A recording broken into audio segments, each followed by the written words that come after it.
Welcome to episode 5 of Community Link Consulting's podcast. Today we're going to be talking with Jodi Joyce. And thank you for joining us, Jodi. Well, thank you for having me. Yep, it's a pleasure. I've been looking forward to this. Well, I think when you and I met, it was probably just like right at the beginning of the pandemic. Yes, it was. As I recall. Oops. So anyway, let's get started. Give us an overview of your experience prior to coming to UnityCare. Absolutely. So I started my career as a newborn intensive care nurse. I knew I wanted to work in healthcare. I wasn't sure what I wanted to do, but I was pretty sure that I didn't want to have a clinical practice through my whole career, but that being a nurse would be a great way to quickly get to the front line of healthcare. And after working several years as a bedside nurse, I became the manager of a large newborn intensive care unit in Southern California. And I quickly realized that the key decision makers in the hospital were not the clinical folks, but were the business folks.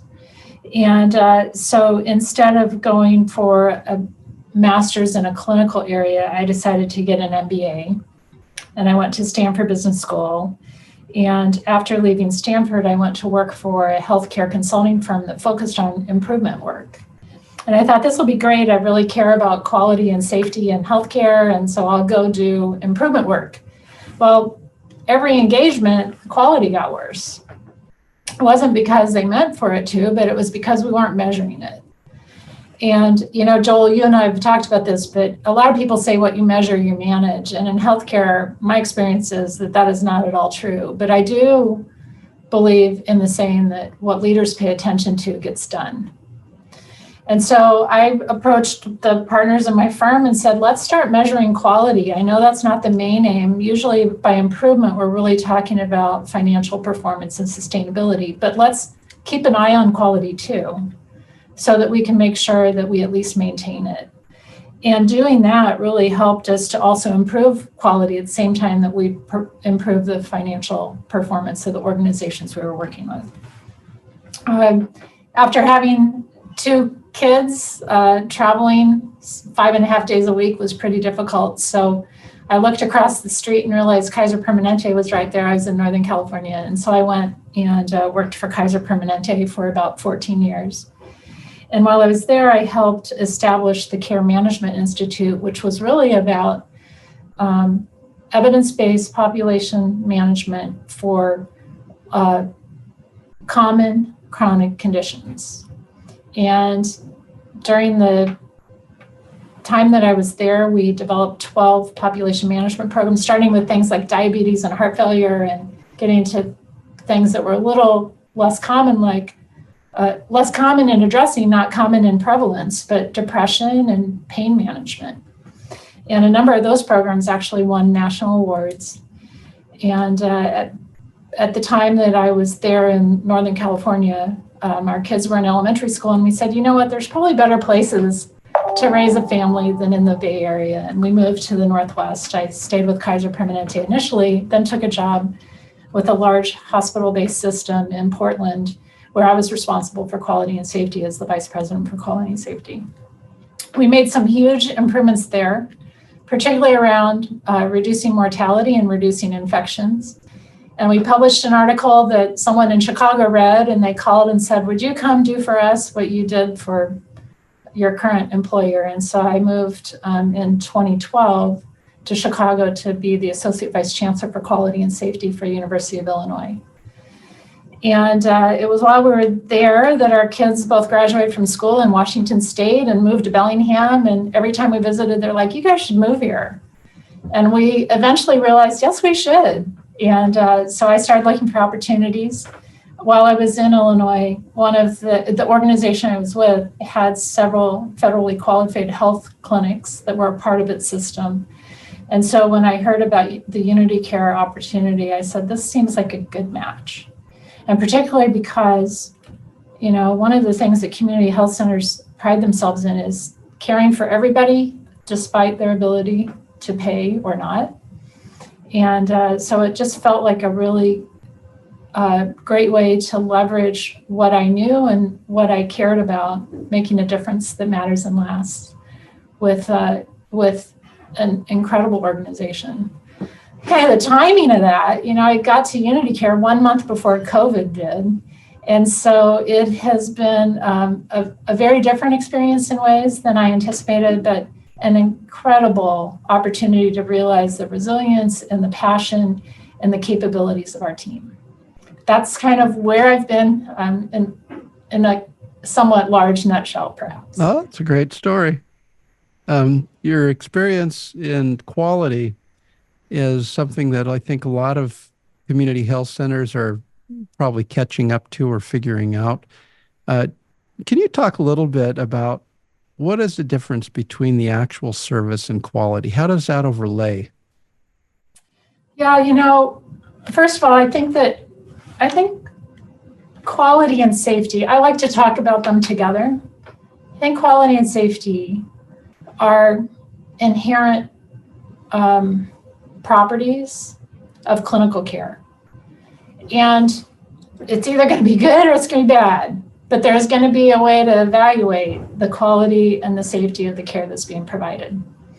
And during the time where my job titles had quality and safety in them, I came across the work of a gentleman whose name was Avitas Donabedian. He was a physician who spent the majority of his career at the University of Michigan.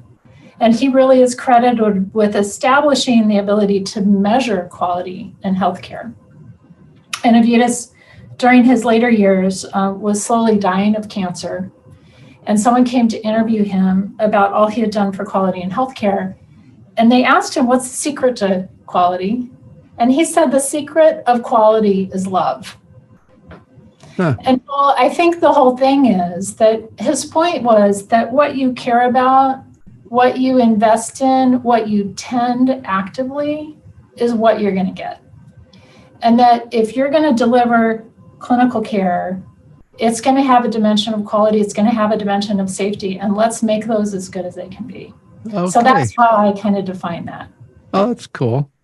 So your background raises a lot of different questions, and I go a lot of different ways. And then I've got this list of questions that I'm asking you. So if I start deviating a little bit, it's because it's raising some other things that I hadn't thought about. One of the first things that comes to mind is, have you noticed if focusing on quality has kept your administrators happy and that the financials are better? Yeah,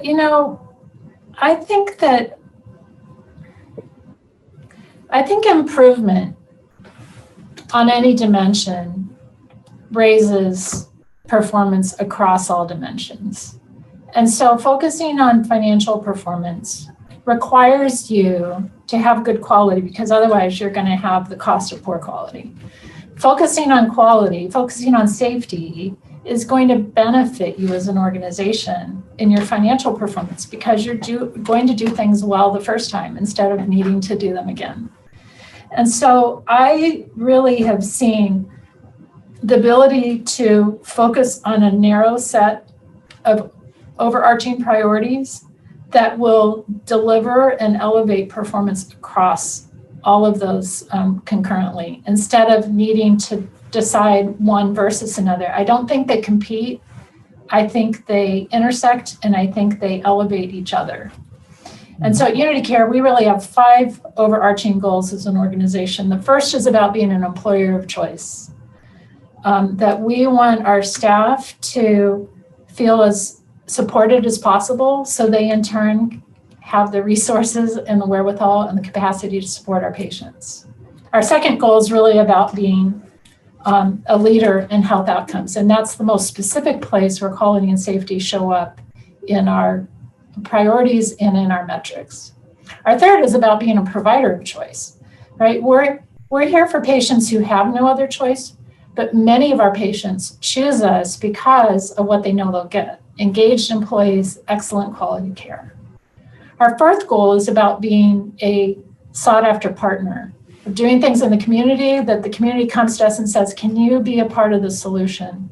And then our fifth goal is around ensuring financial sustainability to make these other goals long-term.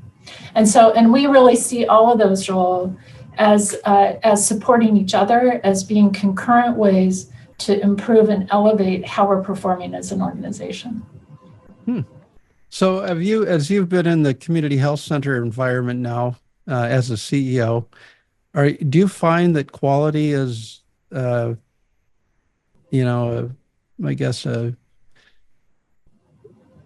area of concern or intensity? Is it maturing? What's the status of community health centers as it relates to quality? Yeah, that's a hard question to answer, but I think you can go at it in a few different ways. One of those is this, that community health centers tend to have patients who are extremely under-resourced across all dimensions of their life. 15% of our patients are unhoused, right? That's not going to help when you're supposed to refrigerate your insulin, right? If you don't have access to a refrigerator, that's not going to help your diabetes. So when community health centers have individuals who are under-resourced, either with regard to transportation or food insecurity or being housed or not, having a support system, it makes it difficult for people to live healthy lives and stay well. And so a lot of the patient population that community health centers tend to have are starting at a deficit compared to places that have, patients who are well insured, who have many resources, and who choose where they seek their care. So in general, I would say that that many patients, the average patient at a community health center is starting at a deficit compared to a clinic that has a lot of fully insured patients. I think the second thing is that community health centers tend to be under-resourced themselves. And so then many people see quality as something that is a trade-off. You either are going to invest in quality or you're going to invest in financial performance. You're going to invest in quality or you're going to invest in infrastructure. Again, my view and my experience is that they go together. They don't compete with each other. But I think a lot of CHCs find themselves so resource constrained that it feels difficult to make decisions to invest specifically in quality and safety. Mm-hmm. Good perspective.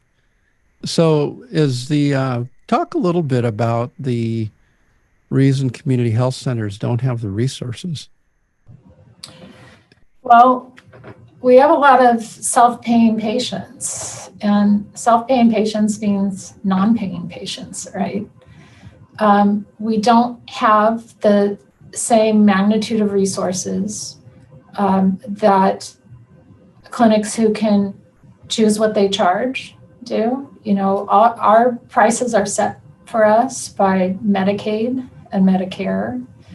And so we have to learn how to be very efficient with the resources we have because we don't have access to as many options as organizations that have a broader, portfolio of services and deeper pockets can choose to use. So as you've come into the community health center world as a CEO, how has your perspective changed, or has it changed? For me, as an example, when I came into community health centers, I'd work for a public accounting firm. And then you see all the poverty, you see the lack of resources, you see some of the dysfunction within the healthcare system, and you realize, more, I guess, clearly the barriers and the challenges that patients face. Yeah. And that was as an example, a aha moment for me. What has been your aha moment? So it's hard for me to tease this out, Joel, because again, I got to UnityCare 1 month before COVID. And so a lot of my experience has been through an overlay of a pandemic. And I will say, I've worked in many settings and I've spent my entire career in healthcare. Most of the organizations I've worked in and with have been large hospital-based systems.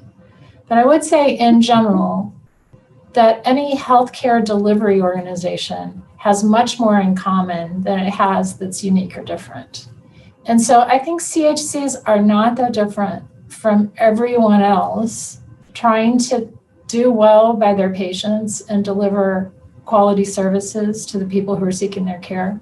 I think the biggest difference is that there is a more constrained set of resources to work with. And so I think that's one of the big challenges. I think another, Washington State is an interesting state of based on geographic location across the state. We are in a county that has one hospital, and they are able to pay more generously than we are, but they hire the same type of people we do, RNs, medical assistants, providers.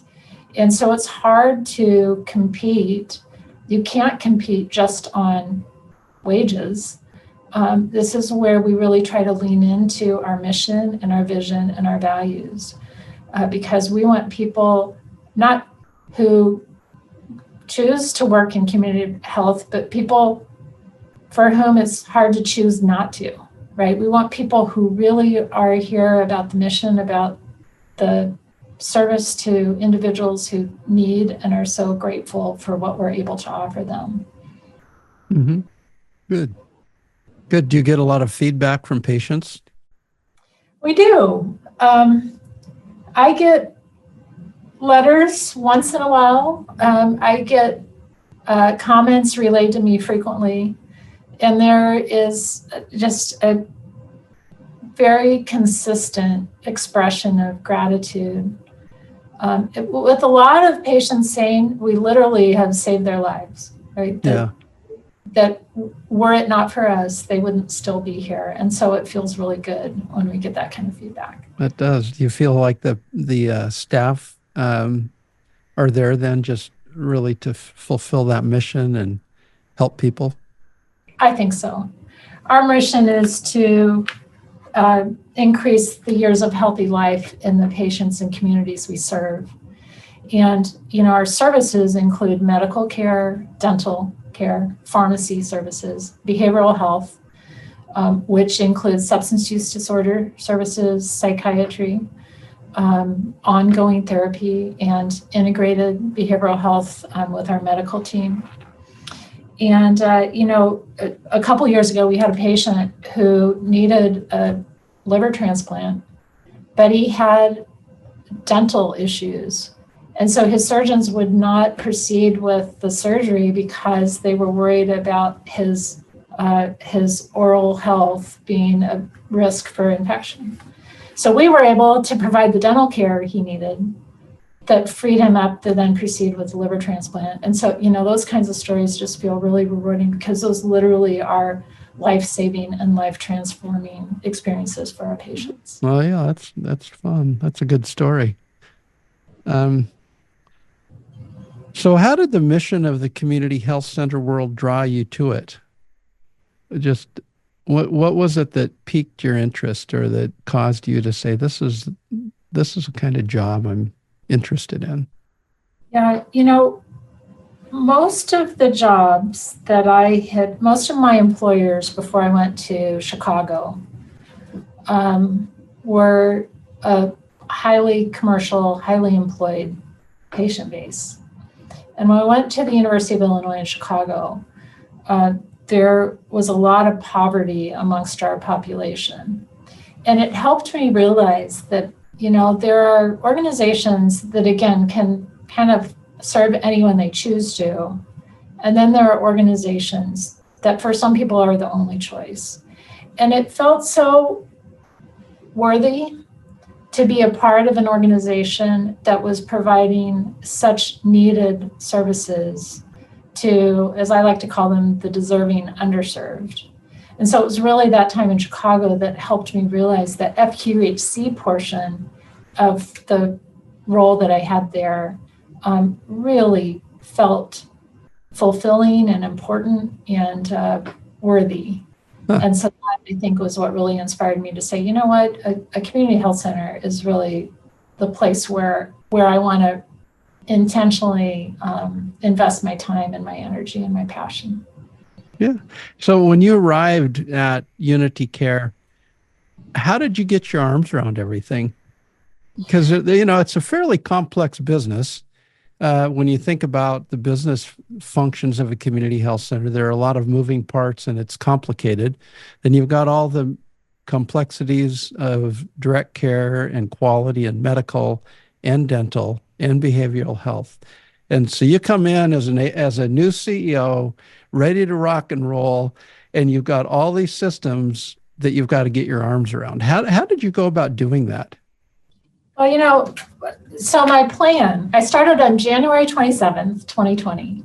And my plan was to spend my first week meeting with each of my direct reports. There were 10 of those folks. And then the rest of my first month, February of 2020, I was going to meet with each of my board members and with each of our medical providers. And that was about 24 people in total. And then my plan for month 3 was to start to meet with all of our other teams so that by the end of the third month, I would have had an in-person interaction with every other staff member that made up UnityCare. We have about 300 employees. Well, of course, 6 weeks in, right, the governor shut down everything because of COVID. And so everything in person went on pause.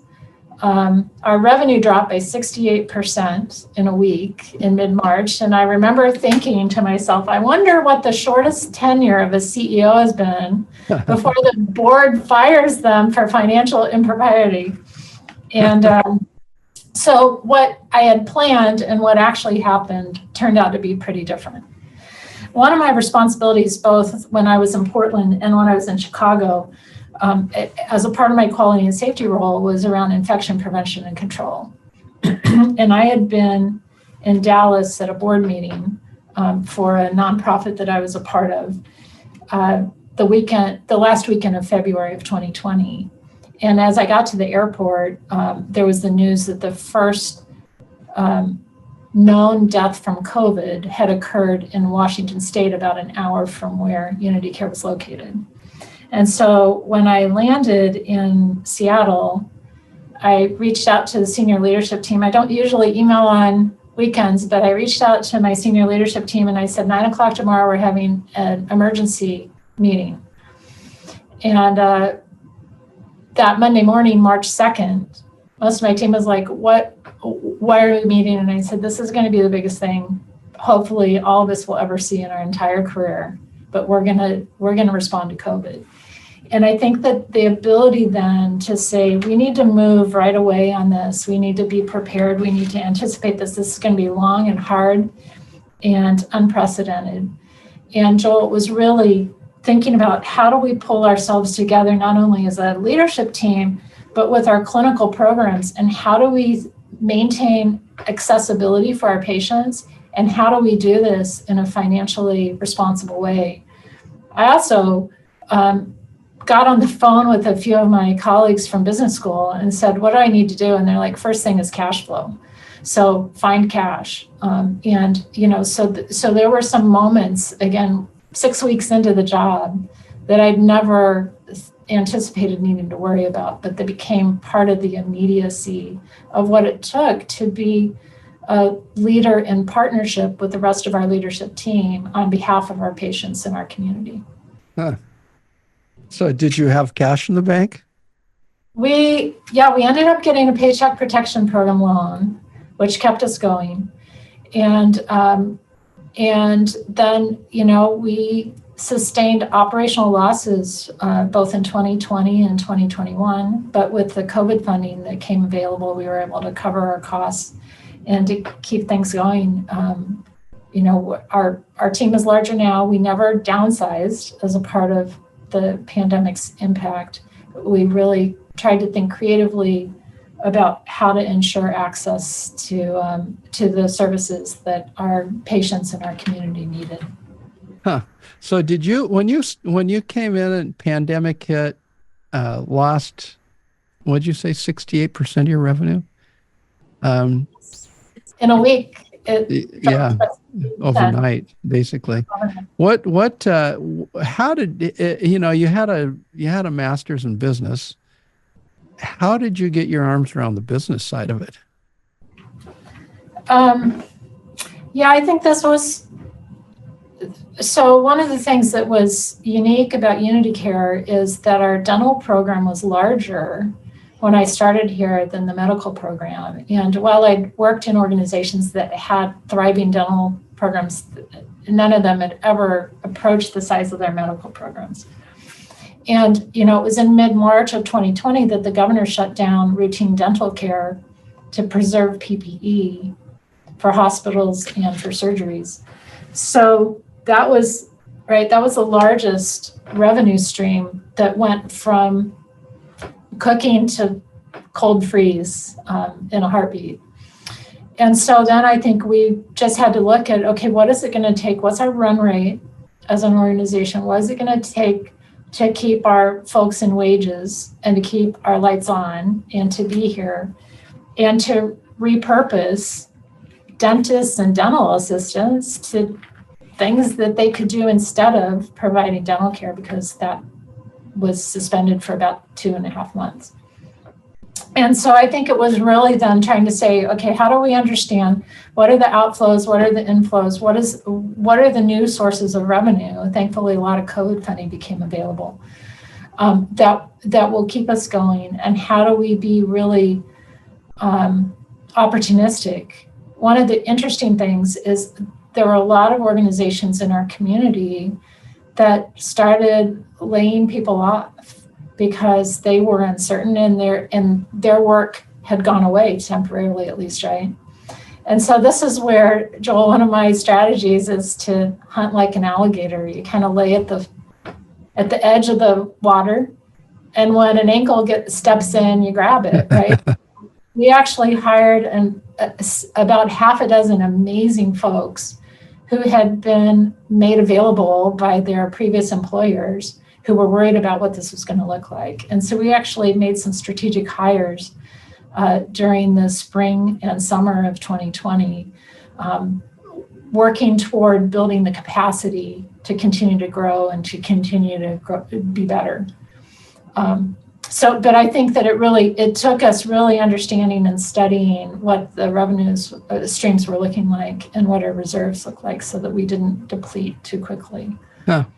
So have you gone back and asked those staff that you hired that were key staff at the time that had been laid off, how they've kind of reconciled or adjusted to community health centers?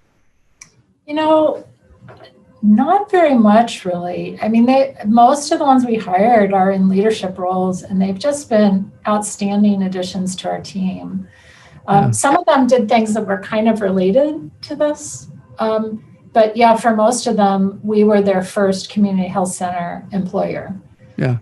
So that's a good question. I haven't asked that, but I should. Yeah, you should ask them. I think there's, I've found in kind of that socioeconomic division between the low income and the upper income, or the middle class upper income, is there's very little recognition by that upper income category what it's like to live as a low income individual. So I'd be curious to ask them and just see kind of what the insights they've gained from their transition has been. Yeah, 2 years ago, Joel, we closed down all of our clinics for a day, and we went through an all-day training with Ryan Dowd, who's a gentleman who has spent much of his career in a large homeless shelter in Chicago as a leader there. And he wrote a book a number of years ago called The Librarian's Guide to Homelessness. And that's because libraries are one of the accessible places for people who are unhoused to be able to congregate. So he did an all-day training for our team about how really leaning into empathy and understanding kind of the different life experiences of the folks we serve can help us be more effective in how we serve. And one of his points was that most people that choose to work in healthcare come from a middle class background. Many of the people we serve come from a really socially, economically constrained background. But one of the points Ryan Dowd made was that, he wouldn't do very well in a high income household because he wouldn't know what to do with a valet and a chauffeur, right? And it's interesting to think about, there are differences when you think about kind of upper class. Those same kind of differences happen for people who have grown up in an impoverished environment. And I think that training and that investment really helped us to gain an appreciation for the realities that many of the people we serve really have both experienced a lot of trauma and have a lot of things that can trigger them, and that it's an honor and a privilege to serve them. And I think we're doing that more effectively now even than we were a couple years ago. That's great. Yep. How's the, you would like to be able to evaluate or see how the impact of that extends beyond just your staff, but to those family members of staff, et cetera. Wouldn't it be great to be able to quantify that and see what the impact you're having and understanding one another? That's what it's about, is understanding one another, coming to a point of listening and understanding and accepting people for who they are. And if you could see how you're affecting that beyond just your staff, but the whole community, it would be a good measure to make. So as you're looking at metrics, maybe you can add that to your goals. Well, that's a great suggestion. When Ryan Dowd was here, so we paid for him to come here, and then we worked with community partners for them to also go through 2 additional days of opportunities for training by Ryan. And about 1,000 people in Whatcom County went to one of his training sessions. And when Ryan Dowd left, he said, I've probably trained more people in this county than I've done anywhere at that time in the world. You think that impact is being demonstrated not only here, but really with a lot of our partners, the health department, police, emergency response, libraries, and the mayor's office, right? There was a very robust participation in that. I also think nice. The problem with measuring something like that is the pandemic has been an overlay that has brought a lot of loss and a lot of fatigue and a lot of stresses and strains for a lot of folks. And so kind of figuring out how do you measure the baseline, and how do you measure the delta of the change, and how much of that is related to what we're doing and how much of that is related to the external environment. So those aren't things we don't do, but they're things that we question how much confidence we can have about how much of the contribution and change is through the things we're doing directly. Well, good. So talk about metrics a little bit. How does metrics support or complement, inform your business decisions or your clinical decisions? Yeah, so, again, I really am a believer in the statement that what leaders pay attention to gets done. And we have tried as an organization to have a simple set of metrics that collectively help inform directionally how we're doing. And so I mentioned those 5 organizational goals that we have before: employer of choice, leader in health outcomes, provider of choice, sought after partner, and financial sustainability. We have about 4 to 6 metrics in each of those areas that we track on a monthly basis. And we share our dashboard with our entire organization. It all fits on one page. And you don't need to understand more than color coding. If it's green, we've exceeded our year's goal already. If it's white, we're on track. And if it's pink, then it means that we're behind where we expect to be at this point. But we refresh that on a monthly basis to help us both keep tabs and to help us identify when we need to lean into something and understand what's happening because the results are different than what we were expecting. I'm a big believer in outcomes, not activities. And so we really try to measure, what are the outcomes we're achieving instead of just what are all the things that are keeping us all busy. Yeah, good. So do you consider yourself to be a fairly detail-oriented person? Do you like to get into that? Detail-oriented, yeah.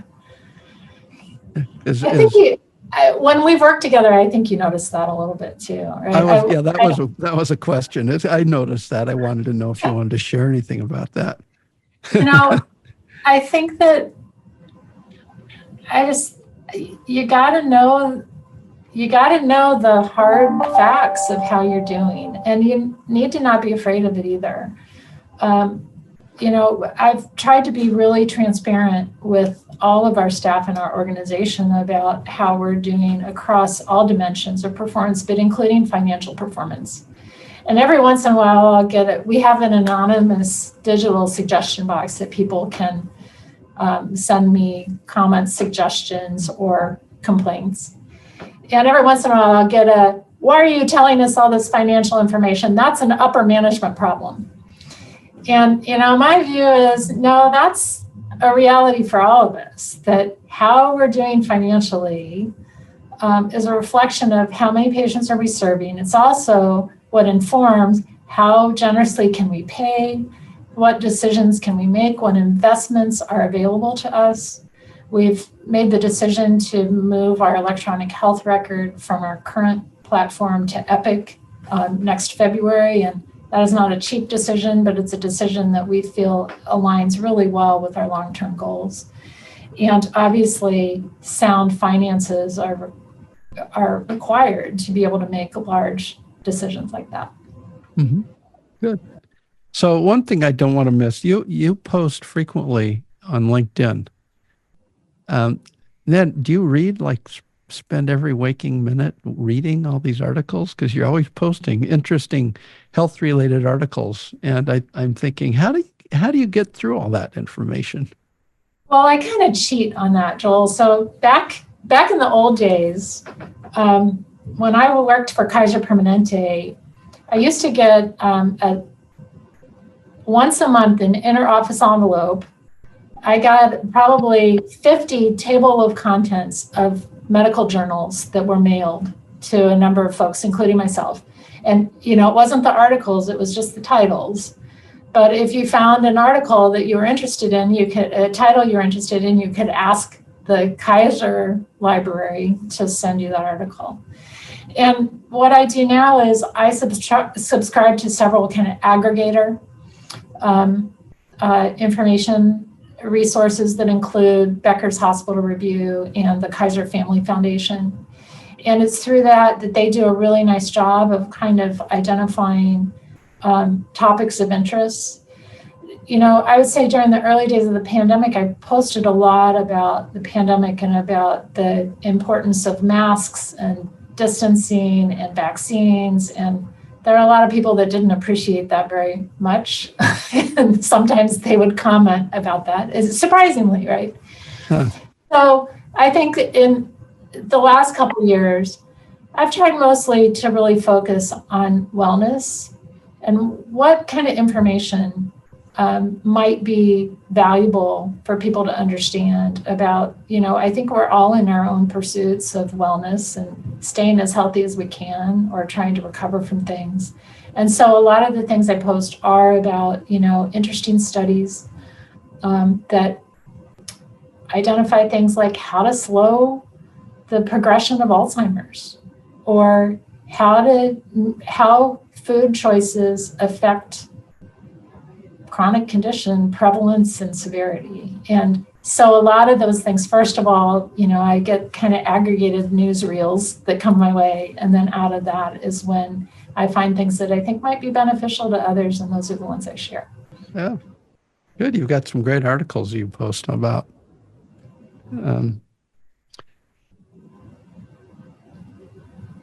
Let's see. In your words, can you tell us what the separates kind of the mission of a community health center and maybe a private practice is?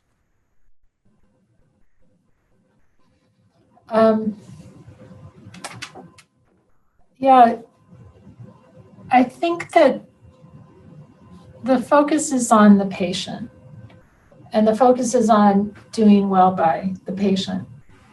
And, I think that there are a lot of healthcare organizations that, well, this is a little bit mean, but I think there are a lot of large healthcare systems that are kind of banks disguised as healthcare systems. There's a lot of money flowing around, and it's keeping a lot of people well-heeled. And patients do okay, but I don't think patients are always the focus.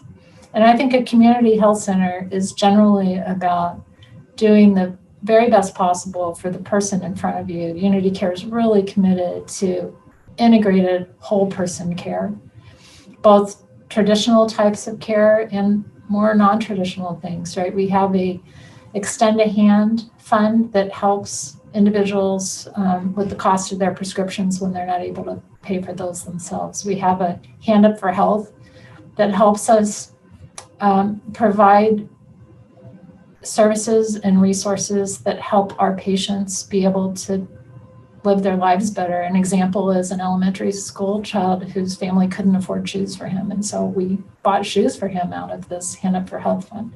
So I think that focus on the patient and then making sure you're doing it well enough financially for it to be sustainable. I think a lot of healthcare organizations that financial outcome is a lot more front and center. Mm-hmm. I don't want to be overly judgmental, but even in nonprofits, most of my employers have been nonprofit health organizations, and yet the financial motivations of the organization have been have probably preempted focus on patients collectively, really. Right. Out of curiosity, at the state level, when you talk about some of the changes that were going on, I'm out of the loop a little bit now, but changes towards quality and outcomes. The conversation around total cost of care was never really addressed. It was cost within the clinic or within this community health center system, which never really made sense to me. Has there been any maturation in that conversation where the total cost of care is being identified as starting in primary care and driven from that level, as opposed to starting at the specialty level, hospital level, and everything else kind of falls along? Yeah, I'm not sure I'm going to answer the question you asked, but I'm going to answer the question I want to answer, which is a couple years ago, Governor Inslee here in Washington State established a healthcare cost transparency board. And the intent of that endeavor was to replicate what some other states have tried to do about really trying to slow the rate of growth of healthcare costs in the state of Washington. And surprising to me, there's been a lot of resistance on all fronts, including from a lot of community health centers who are kind of like, well, if you're going to slow the growth of healthcare costs, there might be fewer dollars for me. And I'm like, this isn't about us, right? Back to patients. This isn't about us. This is about the increasing unaffordability of care for everyone, the cost of medications, the cost of visits, the co-pays and deductibles, and all of uncovered services and pre-authorizations that don't get authorized, right? And we have to stand beside the residents of the state of Washington in being willing to do hard things together, hard things but necessary things. And thankfully that effort has gotten a little bit of new life breathed into it with some changes that were made during the legislative session this year. One of those changes being adding a number of consumers to that entity, because when insurance companies and hospitals and medical groups fight over who gets the first dollar, right? What we really need to worry about is where are those dollars coming from? Who's ultimately paying for them? And whose lives are being devastated by healthcare bills that are left unpaid. And so, Joel, I feel really frustrated that we can't center on the patient, can't center on the recipient of care, and that care needing to be timely and affordable and of high quality. And I just think too many of us are a little too selfish in how we worry about how we're doing instead of how we worry about the sustainability of healthcare access and affordability for our neighbors and the folks who reside in the state and states across the country. That's a really good point. Have you defined what your role in that process is? Well, I'm a member of that board. And so I was appointed, I was nominated by the Washington Association of Community Health to represent CHCs on that board. Oh, cool. And so on that board, they also have an advisory committee that I am a member of. And then I think that I have discovered, surprisingly, that part of my role is to help my peers and leaders of healthcare entities to understand how pressing this issue is, and that we have to work on this together. And if we don't, then our futures might look like what California did this year, right? Now they've passed a cap on maximum price increases. I think for this year's 3.2%, next year's 3%. Well, healthcare costs are going much more rapidly than that. And so if that's the most you can raise a price, but your costs are going much higher, then that's not going to work for anybody. Mm-hmm. So back to I think that one of my roles I'm realizing is helping us see the same problem so we can own it and we can fix it collectively. Is there any conversation around amounts or disproportional payments at primary care versus specialty care? It seems like if you're going to affect change, you have to start at the front of the continuum. And you can't expect every level of healthcare to consistently reduce costs. So part of the stated goal of that effort is to increase the amount of money being spent in primary care. Right? The problem is that if the folks at the front of the line are the hospitals and the ambulatory care centers and the specialty clinics and the pharma companies, then there just aren't many dollars left by the time that the CHCs at the end of the line come in. And so part of the stated effort of this for the state of Washington has been to infuse money into primary care by allocating some of the other dollars, because primary care only accounts for about 5% of the cost of healthcare in the state of Washington. Right. I think the stated goal is for it to increase to 7, get it to 7 and then get it to 12%, right? So, which is a large increase. That was for primary care? Yeah, that makes sense. I think that makes a lot of sense. It seems this is an unsustainable system if those at the end of that continuum are the ones that are making the decisions. You have to be able to invest at the front end in order to get better outcomes on the back end, and that is going to need to flip-flop the reimbursements. Yeah, and you have to, in the process of that, you have to figure out how to keep people whole, or how to ensure that the dollars are fairly distributed. Yeah. But have dollars ever been fairly distributed in healthcare in the United States? My Canadian husband would say he hasn't ever seen it, right? I think we all own that, and we own the problem, and we're not so good at owning the commitment to sustainable solutions.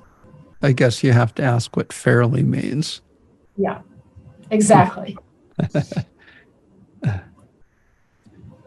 So how have you approached training for staff? So one of the hires we did in the early months of the pandemic is we hired an organizational development consultant. And he has been leading a leadership development program for all of our leaders. We meet every month for about 2.5 hours. And we've been going through a curriculum collectively that includes homework and kind of bringing real problems for input and coaching, and then working through topics together. A number of years ago, I read a book called The Leadership Engine, and it basically makes the point that leaders have two jobs. The one is to lead, and the second is to make new leaders. And so we've really invested in helping our leaders be better. And so that's been a 4-year commitment now at this point that we've made. We also have a number of development opportunities. We've created an Aspiring Leaders program for people who are interested in entering into leadership roles. We have several external programs that we select and send our staff to. And then we have a number of programs that our staff can self-identify and work through in a self-paced way. So, I think that my view is that everyone is a leader, has both the opportunity and the responsibility to lead from where they stand. And so that's been an intentional investment of our energy and our focus during the time that I've been here. So have you succinctly defined leadership so people can kind of hear what is the definition of leadership? I find over the years, I've found people just don't seem to understand what leadership is. No, not all people, obviously, but that's a whole. That's a really good question, because I don't know if I have a succinct definition of what a leader is. But back to my quality and safety roots, there's kind of a 3-part formula to improvement. See it, own it, fix it. And maybe that's leadership, right? It's seeing that there's a problem. Let's go back to healthcare costs in the state of Washington. Seeing that there's a problem, owning that there's a problem, and committing to fixing that problem. And so I think maybe that's how I would define leadership. It's about being self-aware and being aware of what's happening in your environment and understanding the impact that's having on our patients, our other stakeholders, and our outcomes, and then prioritizing and working towards solutions on the things where solutions are within reach. And if they're not, to still work on them so we can get them within reach. Yeah, I think that's a good definition. You need to share that with your staff. Yeah, they've probably heard me say that a lot. I don't know if my quotes are as pithy as yours, Joel, but there are a few things that I tend to repeat myself around. That's one of them. Yeah, one of my examples of poor leadership is we had a cat, and the cat would sit next to the cat food bag with a cat food dish on the floor waiting for me to come and put food in the dish so it could eat. And I thought, and if you go from your definition, you see the problem, you own the problem, and you fix the problem, right? That cat should have gotten up and gotten into the bag and fed himself instead of waiting for me to feed it. That's a cat I'm talking about. What's that saying? Dogs have owners and cat have staff. So I guess that's true. You were staff to your cat, so there's no way that cat was going to fix the problem. So have you extended that knowledge or that training process to your board of directors? Yeah, our governance committee is quite robust in identifying educational topics for them to be effective in their roles. One of the things that you understand is that community health centers, federally qualified health centers, are required to have a majority of their board members who are actually patients of their organization. And so the majority of our board members are patients of our system. And And we continue to provide interactive content around topics that are important. So for example, last night's board meeting, our topic was strategic planning. And it wasn't, the boring thing of what are all the steps of strategic planning, but it was really around, how do you intentionally and in an ongoing way continue to understand, refine, and revise the plan for your organization based on the needs of your patients and your community, and based on how you're performing, and based on where your capacity is and where your strengths lie. So we tend to have conversations like that at every board meeting to help our board members be able to understand their role and to fully participate and to fully hold me and my leadership team accountable for how we're leading this organization. Good. That sounds good. Do you feel, talk a little bit about institutional knowledge at the board level, how that affects the agency overall?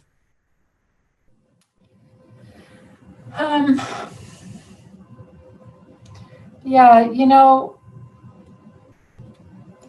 there seems to always be a lot of transition on boards. It always seems like people are coming and people are going. We have 3-year terms and a max of 3 terms. And so it's like, well, 9 years, that's a long time, but it always seems like people are coming and going.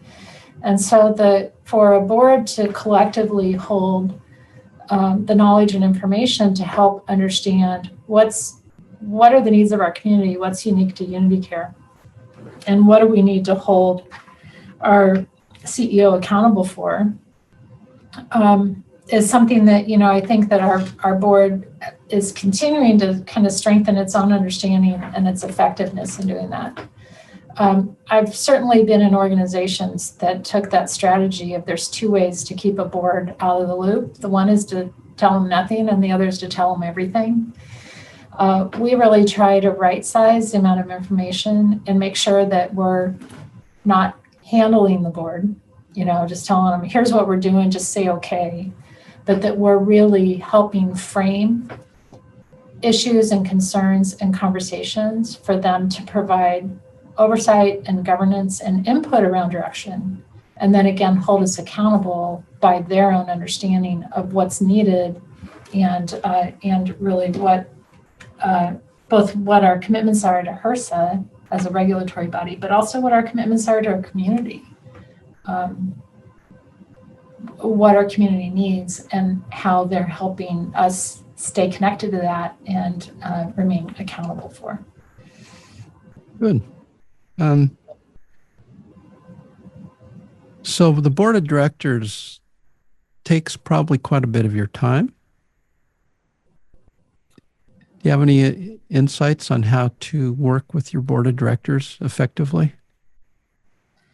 I think that having an all-volunteer board, that one of the biggest commitments of our time is making sure we're being good stewards of their time.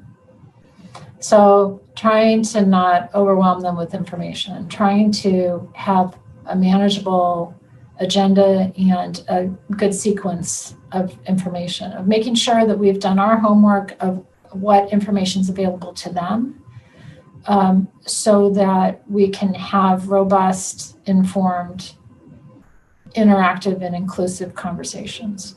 And so I think, Joel, a lot of the time commitment is really making sure that our team is kind of doing their work well, so that we make it as manageable as possible for our board members to do their jobs. Jenny Millar is our executive assistant, who both supports the senior leadership team and is the liaison to the board. And she has a calendar that, has every topic and what month it will go to which committee or to the full board. She sends a notice to everybody who has information due in a board packet at the beginning of the month, so that by the middle of the month that will be ready. We also hold to that timetable so that we're never penalizing our board with late arriving information because we didn't have our act together. And so I really think that through careful calendar management and planning and having enough lead time, that both helps us to manage our time, and so it's never a scramble for us, and it also helps us manage our board's time so that they don't have to sift through. What's that Mark Twain's statement? I didn't have time to write you a short letter, so I wrote you a long letter instead. Right? So we try to invest the time to make sure those are short letters for the board instead of going through all kinds of stacks of information to try to find the nuggets in there. Good. So at a national level, do you see the role of community health centers changing or migrating into a bigger role, smaller role, encompassing something besides what we're currently doing? Yeah, I think there are a number of things that are going to change what the future looks like. First of all, most community health centers, including ours, are quite dependent on 340B funds. 340B is a program that was set up in the 70s by Congress to give covered entities, which include community health centers and safety net hospitals, but was intended to give them extra resources to invest in their programs. And 340B is basically a program of allowing safety net hospitals and community health centers to purchase medications at a reduction from the list price, essentially, and to pass those savings on to our patients. Well, as pharma has become more and more organized, and as these pharmacy benefit managers have kind of become the middlemen between the makers of the drugs and the prescribers and the dispensers of the drugs, there are a lot of people interested in grabbing those 340B savings instead of those passing to the community health centers. And that includes not only pharmacy benefit managers, but also states. And the healthcare authority here in Washington State is interested in grabbing some of those 340B savings themselves.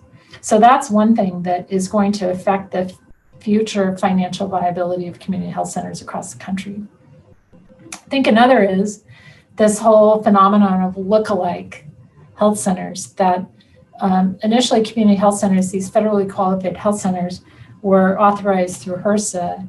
And then there has been this phenomenon over the last decade or so of lookalikes that kind of are allowed to organize and to have access to community health center pricing for Medicaid and Medicare without being a tried and true community health center. And a lot of these are connected to large hospital-based healthcare systems. And so I think that creates a competitive threat of sorts.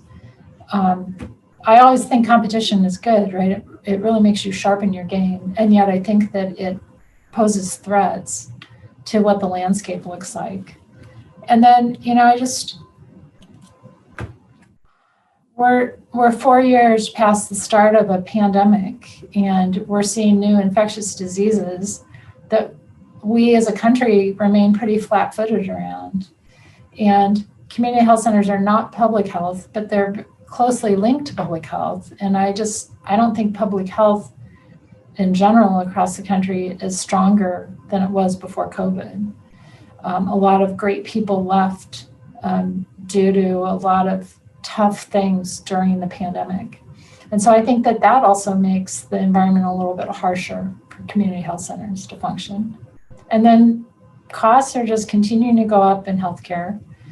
The ability to compete with organizations that can pay better wages and who have deeper pockets are going to be the types of things that continue to make it a challenge for community health centers to continue to thrive.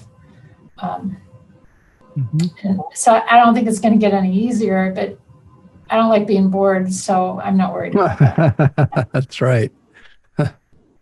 What, out of curiosity, what is Medicaid's payer mix now in Washington? Is that, you look at some states like California as an example, and they have community health center payer mix population is oftentimes really small as it relates to the uninsured.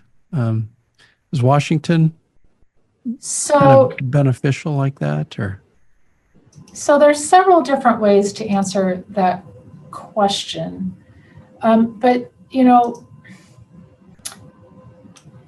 a lot of people have lost Medicaid coverage through this redetermination process that restarted last May. So during the pandemic, the requirement that each Medicaid recipient reprove every year that they were still eligible for Medicaid benefits was suspended. And that all restarted up last spring. And across the country, I think 25 million people have lost their health care insurance through that process. And UnityCare has lost about 12.5%. 12.5% of our Medicaid patients have lost their insurance. So they've gone from having Medicaid payments to being self-pay, right, which often means no pay. And across the state, the reduction in Medicare has been about 12%, about 350,000 people in Washington state have lost their Medicaid coverage. So when we look at what our payer mix is, ours is about 2/3 Medicaid. I don't know what it looks like across the state, but for UnityCare, about 2/3 of our patients are Medicaid. We have maybe 10% Medicare, and then about 15% commercial, and then about 5% self-pay. Does that add up to 100 maybe? So, but that's kind of what our payer mix looks like here. I can't speak for the state as a whole. Yeah, you wonder if there's any awareness at Congress or a growing awareness of the quality of this program. When you look at the amount that community health centers can leverage federal funds is, I would say, probably unlike any other federal program. You take $10 and you turn it into $1,000 or $100. And you think from a political standpoint, that's should be identified as a really good investment, and not to let this system falter because lack of funding due to shifts in payer mix, as an example. Yeah, I think we're not that sophisticated. Yeah. And that we don't think about how to tell our story. We're good at telling anecdotes, but I don't think we're good at summarizing large data sets into very compelling evidences of why we're such a necessary part of the fabric of healthcare in the United States. The other thing, Joel, I misspoke. So Washington State has disenrolled 15% of its Medicaid patients in the last year. And Whatcom County, which is where we live, has disenrolled 16% of the Medicaid patients. And I don't think 16% of people in Whatcom County are doing so well that they didn't need that insurance coverage anymore, right? So these are the types of things that create challenge for patients, create challenge for us, because now these are folks who had some insurance and now they have none, and we're still thrilled and honored to serve them.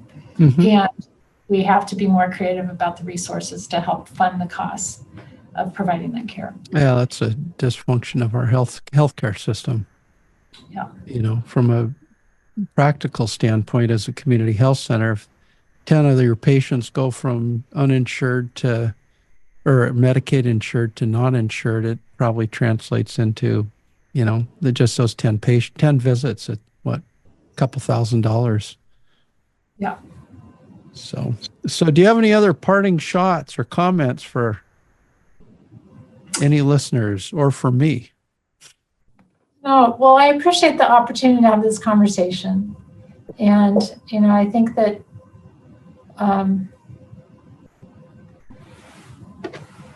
that through most of my career, including my time here at UnityCare, that curiosity and humility have gone a long way. And I think that's gonna continue to be true. I think that there are a lot of there are a lot of aspects to healthcare in general, and particularly to community health centers, where the future looks challenging at best. And yet, I think a lot of creativity, humility, and the willingness to be innovative is going to help us continue to solve the next problems. And there are many of them, right? But so I feel really optimistic, and we have to get better. It's not going to get easier. So we have to get better. And I'm excited about the opportunity to do that. And I'm really grateful for the opportunity to talk with you for this last hour. This has been really great. Well, thanks so much. I appreciate it. It's been a lot of fun. You've added a lot of real good insights, and it's good to see you. Well, It's thank been you, Joel. been too long.